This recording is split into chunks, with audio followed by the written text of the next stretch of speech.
Charles Goodman's greatest contribution to Hollin Hills, I think, was his partnership with Robert Davenport, who from the day he purchased the property up to 1971, when construction was completed, stayed on the property. He even lived in the neighborhood up until 1969.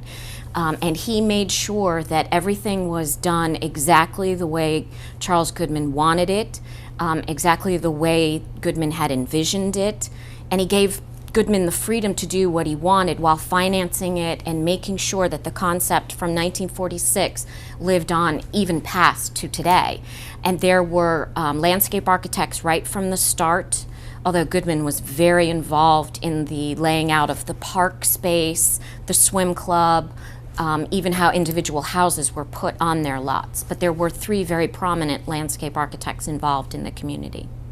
Charles Goodman and Robert Davenport had a very wonderful relationship. I've heard from former residents that both were very stubborn, both were very difficult to work with. They had their own separate expertise, and together they recognized that they needed each other, one with the financing and the developer point of view, and the other with the design point of view. Davenport presented the hilly landscape, the very wooded setting that most builders and developers ran screaming away from, to Goodman and said, "What would you do here?" And Goodman immediately drew some designs and said, "This is what you have to do." And it turned out to be a perfect marriage that lasted till 1961.